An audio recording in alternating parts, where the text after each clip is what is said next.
So, welcome back to another episode of Reboot. And firstly, thank you for all of the likes, the comments, and subscribes to my last video on empathy.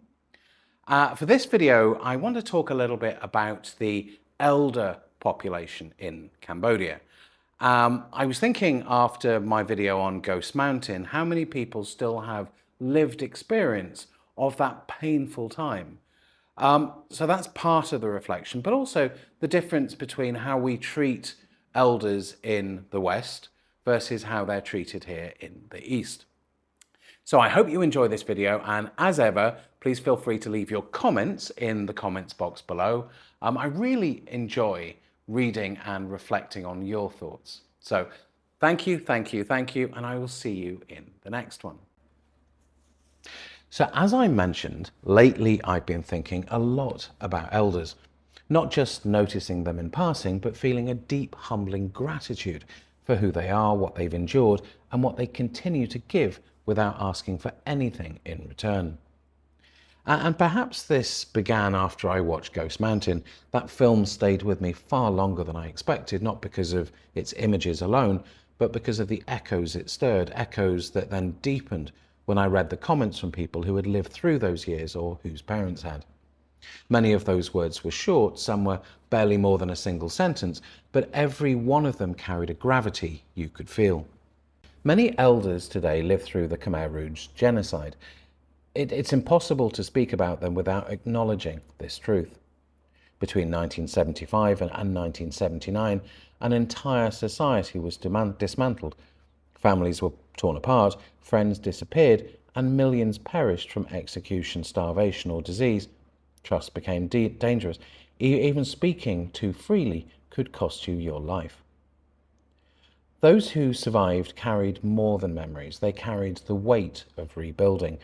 They returned to villages where nothing was as it had been. They planted rice in fields where family members had been buried.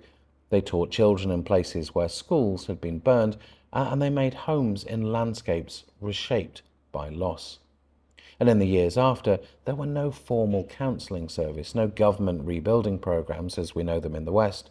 Healing was found through work, through community, through ritual. Survival wasn't just physical, it was cultural.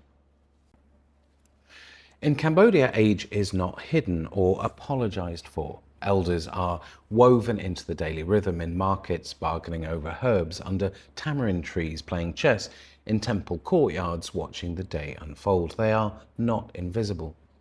Their worth isn't measured in output, but in the grounding presence they bring. They've lived through joy and loss, famine and abundance, peace and war, and that gives them a steadiness the rest of us lean on. But in the West, aging is often managed like a problem. Youth becomes currency, and once it fades, so does perceived worth. But here, elders are part of the weave, another season of life with its own beauty. And I think the West could learn something profound, that presence matters as much as productivity, that a quiet observer can give a community something no technology or policy can: perspective. Honouring elders here comes in small, unspoken acts: offering the first serving of food, walking beside them, listening without rush.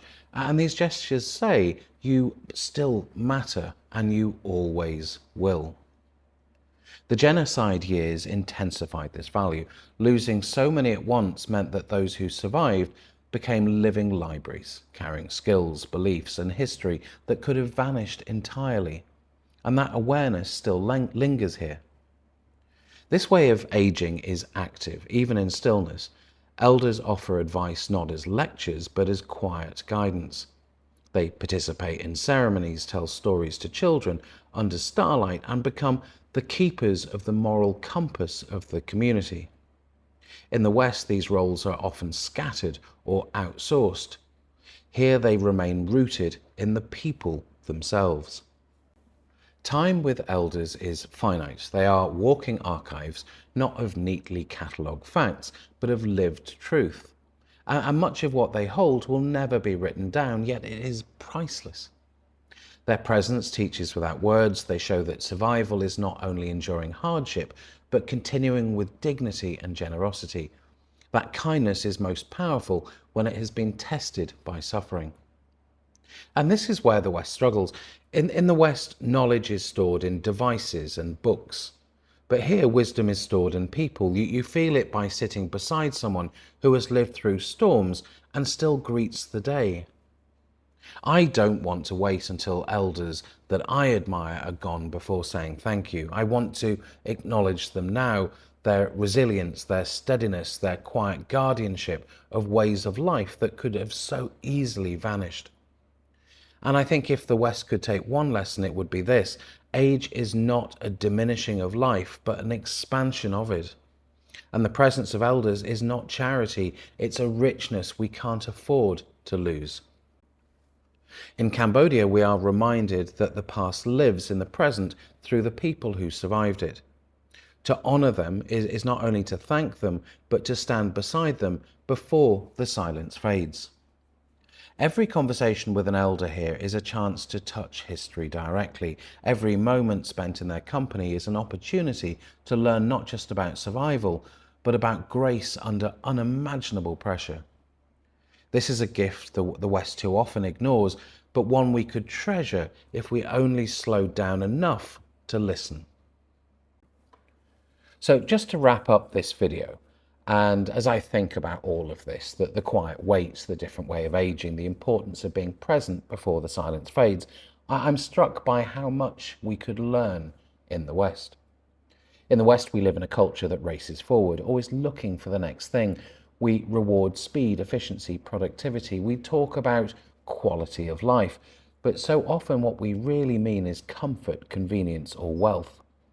But what if quality of life also meant the ability to sit without urgency, to listen without agenda, to recognize the value of a life that is no longer producing in measurable ways, but still holds wisdom? In Cambodia, elders are not put on pedestals, but neither are they cast aside. Their value is not in how much they can still do, but in who they are and the paths they've walked to get there. They have endured, survived, rebuilt, and in doing so, they have shaped the very society younger generations now inhabit. And this is the lesson I keep coming back to. Survival is not the end of the story. Living through something unimaginable is only part of the journey. Choosing to keep going, to take part in everyday life, to remain connected, that's the quiet heroism we so often overlook. So my final thought is simple. If you're lucky enough to have elders in your life, whether family or in your community, don't wait for the right moment to talk to them. Don't assume you know their story. Sit with them, ask questions, or don't. Sometimes it's just enough to be there. Because one day that chair will be empty, and the story, whether told or not, will be gone.